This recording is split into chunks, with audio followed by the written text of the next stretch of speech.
Me. 3, 2, 1. Hi guys, turning you about again. This time we got another game review. This is Steel Empire and Over Horizon, or as most of the posters I've seen this says Over Horizon X Steel Empire. So I don't know what's going on there. Anyway, get out of the way now. I had a review code for this given to me, so no stipulation to what I say about it. Just that they just want a link to the review once I've done it. So my thoughts are my own. Say whatever I want. So I start off with your language options. You got Japanese and English. It's just the menus essentially. So we're going to go with English because it makes sense. So it's not just 2 games in this. You actually get 3 games. So you get the original NES or Famicom Over Horizon, which is a horizontal scrolling shoot 'em up by Hot B. And then you get Steel Empire on the Mega Drive, and as a bonus, you get Steel Empire on the GBA. And then you just get the Japanese versions of Steel Empire for GBA and Mega Drive. But you don't get the Japanese version of Over Horizon. I'm pretty sure it came out in the US as well. Could be wrong in that mind, but you just get the one version. So we'll quickly go for the options. As with the last 2 games I reviewed, this uses pretty much the same emulator setup, except for you don't press the touchpad to get back to the menus. You've got to hold down the start, which sort of confused me first time I played through it. But it's got exactly the same control setup, exactly the same setup when it comes to sort of doing the screens, but I'll quickly go through them. So you can basically set your buttons. You got your forward, rewind, skip levels, that type of stuff. You can set a button for, so you can do all that. You do get save states. You get 6 save states per game. You get the same emulator options. You can have wallpaper or non-wallpaper, which is basically the night sky or night sky on. Basically, your screen options are your 16.9 for knitters. You've got your 4.3, which is your standard setup of what this game would have looked like on an NES. You've got your 1-to-1, which is the perfectly square pixels, but this one is actually stretched to fill out the full screen. Or you've got your 1-to-1, which are perfectly square pixels, which technically probably does look best on an LCD screen, but it's not quite the right ratio, if you know what I mean. And you've got the original resolution. So we're going to go to 1.1 par. You've got the colorblind options. You can change the colors, which is quite nice. You've also got the same shaders. You've got the CRT shader, which I don't like. You've got the ventral CRT shader, which I also don't like. You've got the arcade glow, maybe, which is a bit like the CRT. It gives you a glow of CRT. And you've got the same by LCD, which is like an LCD filter, which does actually look good in the Game Boy Advance game, actually. So we will be using that one. So that one don't look too bad. The other ones I can't stand. As I said before, only M2 seems to be doing it. I wish I could just have this with no shader, but then give me the option just to put scan lines on it. That would be perfect. I don't want any of the CRT. I just want this for scanline with a scanline option, but no one seems to want to do it apart from M2 for some reason. But that would be, preferable. You've got scaling filters, which is interpolation, stop sort of shimmering stuff. So you've got a soft, a crispy, or none. So we'll just stick with crispy. Gameplay wise, on this mode, you've got a samurai mode, which we'll have to try that out because I haven't actually tried that. These were like secret options on the original cartridge, and you've got a sound check mode, which is quite nice. In cheat modes, then you've got infinite knives, invincibility, and max weapon level. So, since there's 3 games in this, we'll try and keep it a little bit short. That's saying something for me. So, let's start it up. Challenge mode and standard mode allows you to use all the things like save states and cheats and stuff, or challenge mode you just don't use any of that. So we'll just start this up. This one's a little bit interesting because it does have an edit mode. In the edit mode, I've got the laser weapon there. You can add like a homing effect to the laser weapon. In the game, it tends to be, I find, the first weapon you pick up is the one that gets like the homing effect. You can just add the omen effect to any of the other weapons. It can be like a bomb effect. So you can just mess around with the weapons to your liking. It will make the game a little bit easier as well. The other one is your options. You can actually position where you actually want your options to go. you can spread them out and things like that. So I'm just going to leave it standard. But, you know, it's nice to have the option to be able to do that. And you got to continue mode, but we haven't continued. So, let's start this up. It says a horizontal shoot 'em up where you can shoot forward and back, which you will need to use a lot in this game. This game as well has some pretty nice music as well, and it does have some very nice graphics as well, especially for an NES.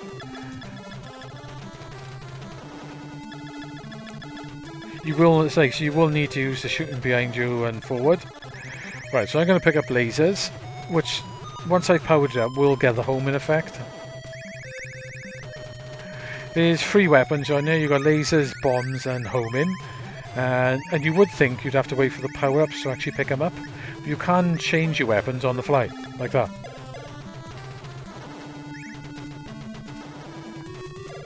Oops, picked the wrong weapon up then. Right, so as you can see, I've got a bit of a homing effect going on now.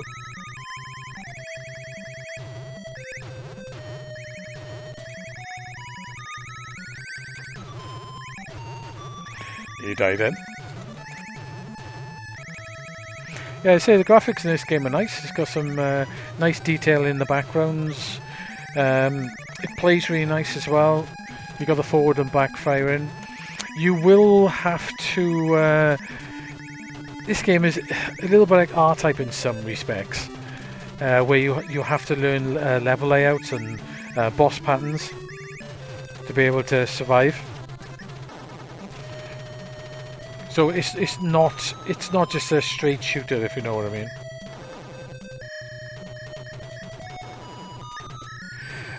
It's not an easy game. This game does have a bit of a challenge to it. The challenge is not crazy like, but it is a bit of a challenge to it.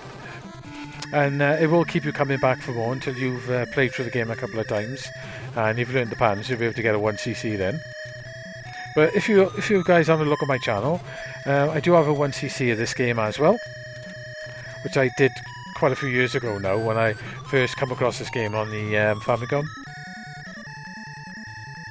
Another one is Abadox, which I came across roughly about the same time. So I'm going to change to the bomb weapon for this boss. That's not actually the boss, but yeah, the second level, which these like you've got certain doors and now you've got to open and shut, and it's like a little bit maze-like. Not maze-like like you'll end up hitting walls, but you'll have to open doors to get through them. So like I said, there is a little bit more sort of tactics and stuff to this game, other than just a plain straight shooter. But it is a very nice NES game. It is interesting on this collection that you get a NES, a Nintendo game, and you get a Sega game at the same time. Also forgot to mention, there is you can adjust your speed as well. It is handy to have one extra speed on this game, I think. I can show you a quick look at the second level. So I'll change back to my lasers or whatever. The homing weapon, this one, doesn't look that powerful, but it is.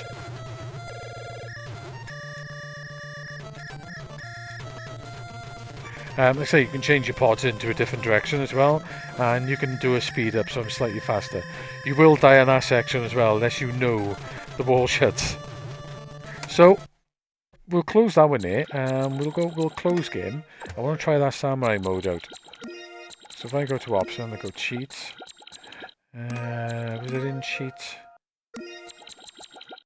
Or was it in gameplay? Aha, samurai mode. So let's put the samurai mode on. I haven't actually tried this yet, so this could be interesting. I got a horse. Okay.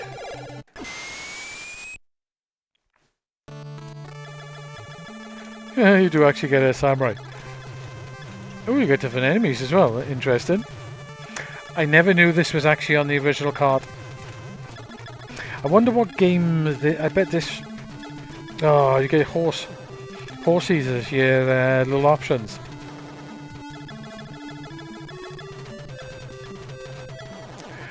I wonder if this is referencing back to an older game.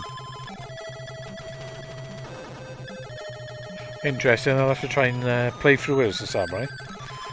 Only problem, you're going to have to learn... yeah, this has definitely got to be a reference to an old shoot 'em up of theirs. I'll have to look this up. But anyway, guys, that's the samurai mode, so that makes that interesting. So we're going to close back and we'll go to Steel Empire. So we'll start off with the... actually, let's start off with the Game Boy Advance version. I say this came out after the Mega Drive version. So we'll start this up. Same options with this. There is some cheats on here as well. Invincibility, max level, infinite bombs, infinite lives. You know, so there is cheats and stuff you can be done on this as well. So this is another horizontal shooter where you can shoot forward and shoot behind. But this one's set in a steampunk universe.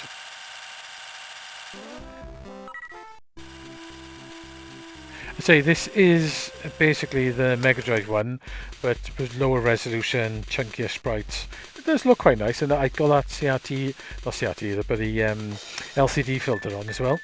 So on this one you get a choice of a smaller plane, or you get a choice of the blimp. I particularly like the blimp.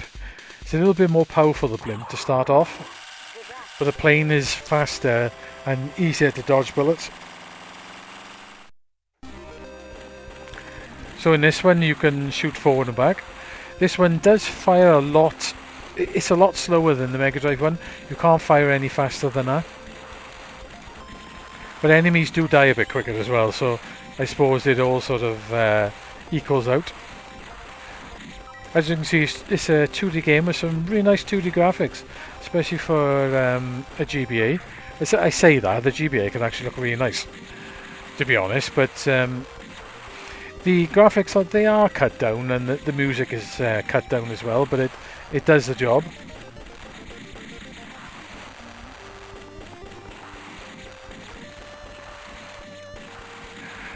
One thing I would say about this version's definitely harder. One where the sprites are a lot bigger and chunkier on screen, so a bit less room to sort of maneuver, and they fire more, well, probably about the same amount of bullets, but due to the screen real estate and chunkier sprites, it's a bit harder to dodge them. The one other thing that this game does have, which makes this game a lot harder than the Mega Drive version, and probably because of that I would definitely suggest to play the Mega Drive version over this, is when you collect power-ups in this game, you've got to collect multiple power-ups. The power-ups, so the first one you collect 1, you get to level 2, then you collect 2 to get to level 3, and so on. It does have that little bit of slowdown there, which I can't remember being on the GBA, but it was a long time ago I played the GBA, so it might be on it. Yeah, so you get the power-ups. The only problem with this system is, in this game, when you actually die, you lose all your power-ups, which then is going to make the later on bosses and parts of the game really difficult, where you've got no power-ups. I don't know why they did that with the GBA version. So essentially the GBA version, you're going to want to finish this without losing a life. Because as soon as you lose that life, you're going to lose all your power-ups, which doesn't happen in the Mega Drive version.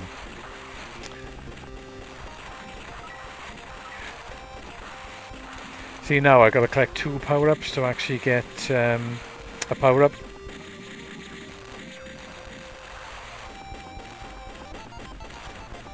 The other thing what happens when you die as well, you lose your pods, and you've got to wait until you get a power-up to actually get your pods back as well, which can significantly make things harder as well. I think you lose it in the Mega Drive as well, mine, when you die, but with the fact that you power down in this version as well, definitely makes the game a lot harder.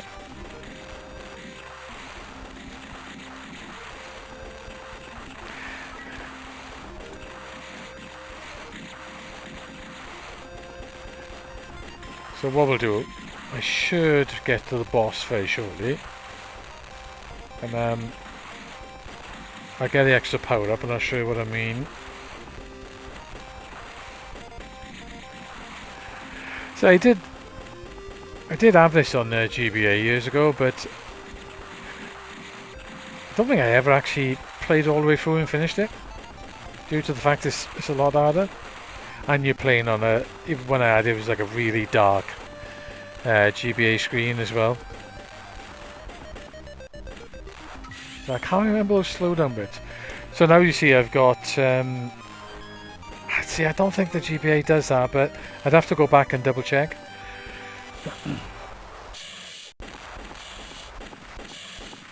So now you see at the top, the EX, I've got to get 3 power-ups to get to the next level. So now I'm on level 3. I got some pretty good firing, which is doing the job. So if I purposely kill myself... So I'm dead now, and it has dropped the power-up for me to go up a level. But if I die again... So at least you'll get 1 level back. If I die again, I'm stuck basically at level 1. So now you've got to try and kill this boss with really crappy firing. So that does make this version of the game a little bit harder. So I won't complete the boss. Let's go on to the MegaDrive version, which is the better version of the game. But, you know, it is quite nice on the Game Boy Advance anyway. So, MegaDrive version, same again. There is some cheats and stuff, invincibility, infinite lives, infinite bombs, max level, max weapon level, and so on. Same with the standard and the challenge modes as well. I did notice one thing about the emulation on this one. There's no flashing on this screen. On this screen on the original MegaDrive one, it's continuously flashing. Same as the title screen as well. Continuously flashing at you. I'm assuming this is probably an emulation issue on here, unless they purposely took it out. But either way, I ain't complaining, because that flashing is horrendous. So I'm quite happy without it. So this is a classic MegaDrive shoot 'em up. Same options as well. Plane. Let's go the plane to show you the plane. Good luck.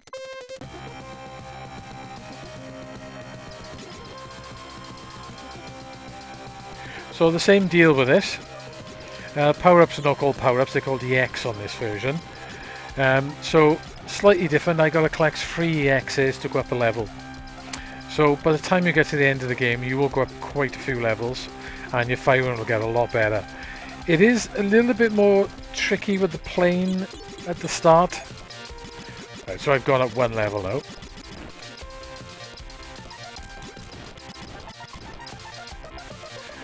Plane is less powered from the start. I sort of always preferred the blimp.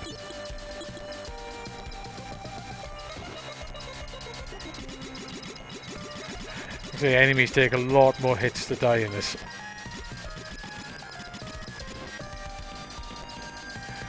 So same as the GBA version, you get the icon to pick up the... oops. Oh, I forgot to mention the GBA version, you've got a bomb as well. I'm not sure which button it is on this version though. So there's your smart bomb. You get a couple of them per life, and you can pick them up. So we've gone up another level. Good thing about this, so if you do die on this game, you don't lose all your weapons. You actually keep them.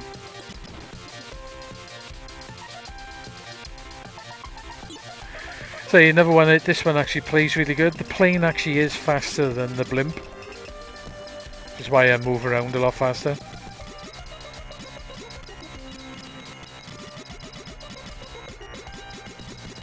Which can be handy.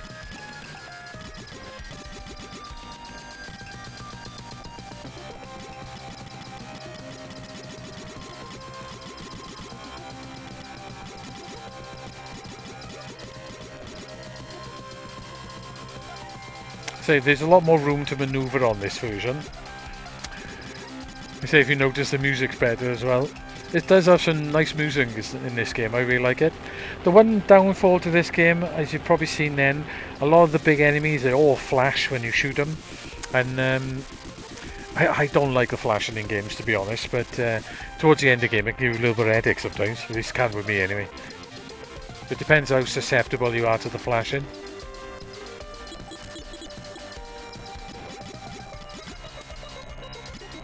So I've powered up even more now, but I've taken a couple of hits.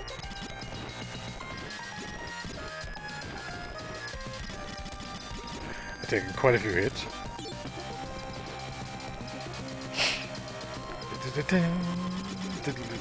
So this game does have quite a few levels as well, and it does have a big boss right at the end of the game. So it's going to take you a while to finish it. It's not the quickest game in the world to finish. I say, as with Over Horizon as well, I did do a replay of this quite a while ago on my channel, so if you have a look at that, you should be able to see it. Also, there is a remake of this that came out on the 3DS, which is very good. But on the standard level, it's way too easy. So you've got to put it on hard or on really, the hardest level, really, to get a good challenge. But I'm pretty sure that's on the PlayStation Store as well. And that's well worth playing as well, to be honest. Funny enough, I was playing the remake of this on the weekend, and when I was on the weekend, it would be the weekend before actually, because I was watching. Could have been Thursday night actually. I think it was last Thursday night. I was playing the remake version, so I did a 1cc on hard. So the remake is definitely worth having a go to see if we can pick up as well. But the original version, it doesn't. The remake technically looks better, but it doesn't look better. So as you'll see now, I've lost my pods, but I haven't actually lost my power up. Well, the bombs are good to set off.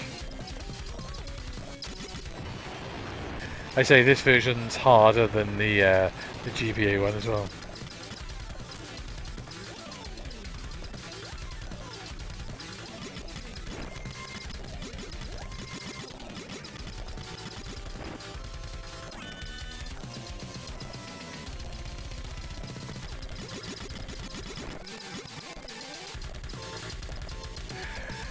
Slightly worse firing. Oh, good dodge there. Collecting the bullets.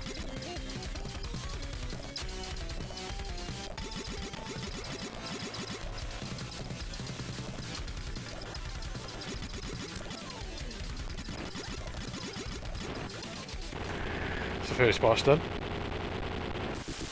So the second level on this is same as the GBA when you end up in the tunnel. Same as the GBA version as well, that you can swap in between. You can swap in between planes, in between the levels, which is quite handy. Sometimes it's a tactic to use certain planes for certain levels. I say planes as a blimp. But anyway, we'll cancel out the gas. So I don't want to show you too much of this game, and I'll tell you my thoughts on this. Right, so as a collection, I believe this is $11.99. Let me just double check. Yes, it is. So £12 essentially for 3 games. I thought there was going to be 2 games on you. Say Over Horizon is a really nice NES shoot 'em up that will take you a little time to finish as well. But I really enjoyed playing that when I found it a few years ago. Really good game, nice graphics. Definitely one of the better shoot 'em ups on the NES. Also incredibly expensive these days to pick up. I'm talking like a couple £100 essentially.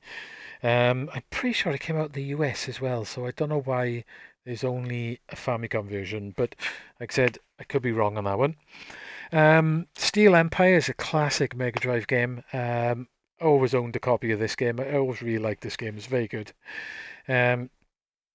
So it's not a sequel to but the Over Horizon, but you can see where they got the ideas from, shooting back and forth. Except for this version, it's not quite, the levels are not quite as, not mazy, but you got to know a good route through them. This game is more of just a plain shooter. But also, it's a Mega Drive classic, and you get a bonus to get in the GBA version, which is interesting. Apart from the fact that I don't like the fact that you power down completely when you die, it's just going to make the GBA version incredibly hard later on in the game. But I will try and play through it, may as well, since I've got it here. So yeah, overall as a collection, I think they're 2 classic shoot 'em ups from back in the day, and I think for $12.99, this is definitely thumbs up and worth picking up, especially if you've, like for me, I suppose I've played them before, so in some ways. I guess I was going out my way to buy them. Maybe I wouldn't have picked them up, or maybe I would have waited a little bit for it to come out. That's because I've had the games in the past and played them, played through them, 1cc them and stuff like that. But if you've never played these games as well, this is a really nice collection to pick up. So it's going to take you some time to play through them. So yeah, I hope you enjoyed that, guys. So definitely recommended as well. And I don't think the price is too bad either. Would have been nice if it's 10.99, but I'm still not complaining for 12 quid compared to what it would cost. You know, you're talking if you buy a couple of £100 for over Horizon, plus you'd have to have the console, and the Mega Drive version of this is about Steel Empire is about 30-40 quid if you want to pick it up. So overall, not too bad value for money really, but two classics. Anyway, guys, hope you enjoyed the review, and I shall catch you soon. Bye now.